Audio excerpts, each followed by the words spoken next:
take a look at Garrisons Lake Golf Club. Swipe my card, pay the fee. Why's this game so pricey for me?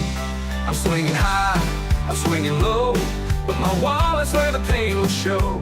Garrisons Lakes is a full 18-hole golf course designed by Edwin Olt, and it had some updates by Brian Olt, his son. And I tell you what, there's an interesting golf course here. It's seeing a lot of play during the winter, so give it the benefit of the doubt. They just aerated as well, so the greens aren't nice in comparison to other courses around the area.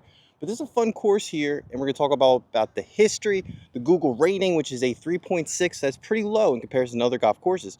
But they're making some big changes, like a clubhouse. So let's take a look at this. Now, the cool part about this golf course, it actually started as a 9-hole private course in 1962.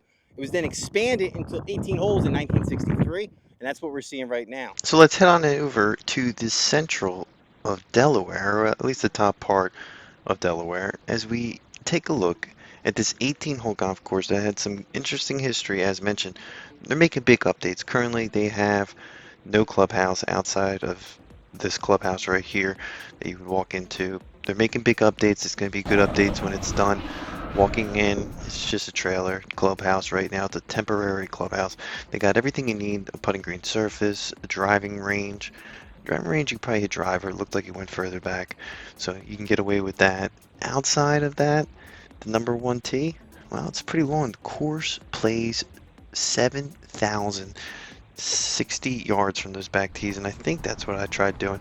Now, there's multiple different tee boxes to choose from. As you can see, there's, I think, 6 total.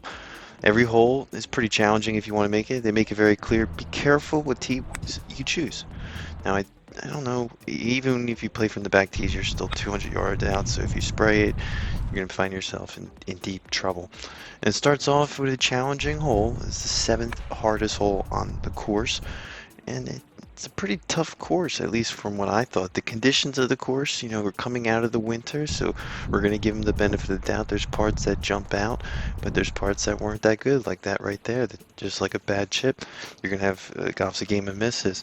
The course, in comparison to other courses in the area, well, I think the price is extremely reasonable. It's about $25 to play a quick 9 in the afternoon. Now, I did get caught up. It wasn't moving too quick. I probably could have at least jumped in front of some groups, but on a Sunday or Saturday play, there's nowhere to go. Now, online, it's listed as your place to play on their website, and it's one of Delaware's most popular golf courses. It's because it's off of that main interstate right to those Delaware beaches, and there's some nice golf courses as well down that way. It was originally built as that 9-hole course in 1962. Another 9 was added in 63, and there's been a lot of changes since then. In 2006, Delaware Division of Parks and Recreation made some major updates to the course, and it boosted a set of 5 different tee boxes for different skill levels of all different golfers. Because it started off as a private course, they added 9 holes, turned public over the years to serve the needs for the area's golfers in a couple decades. But then in 2004, it was closed after the developer bought the property with the plans to build over 300 homes. Now, government officials and local politicians came in from CARE, Civil Alliance for Responsibility Expansion, and worked to collaborate with the state of Delaware to purchase the property and refrain the open space to residents within the area. In 2006, Delaware Division of Parks and Recreation made some major updates. As mentioned, you can see right here, this is beautiful, this part of the course, but then it kind of dies off here. Now you got different grass, so that does play a factor, and we're coming out of the winter, so this is going to be a nice course in the summertime.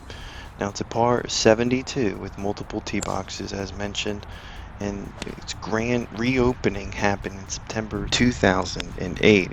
It's a nice course. I like it. I think it's a must play for anyone coming in the Delaware area, and I support those municipal courses that are reasonable. We have municipal courses in New Jersey that can be over $100 that were just built, and you can make the argument that they're just not reasonable.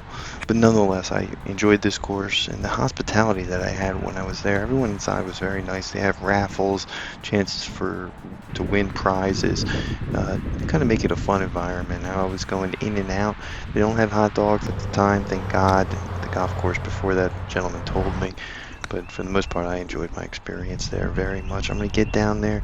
There's a few other courses south of this area that I need to get and play some golf. So if you have any recommendations along the way, please let us know.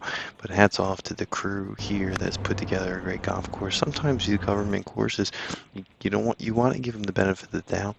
And it's hard because the flow of money is different when it comes to government and other courses. Sometimes they're not making money, and they got 6 tee boxes to keep up. That's a lot. You compare that to a family-run course, they might have 2 tee boxes to keep up with. So there's a demand there. That's gonna do it for our video. Keep a lookout for more videos to come. This is the Par Professor.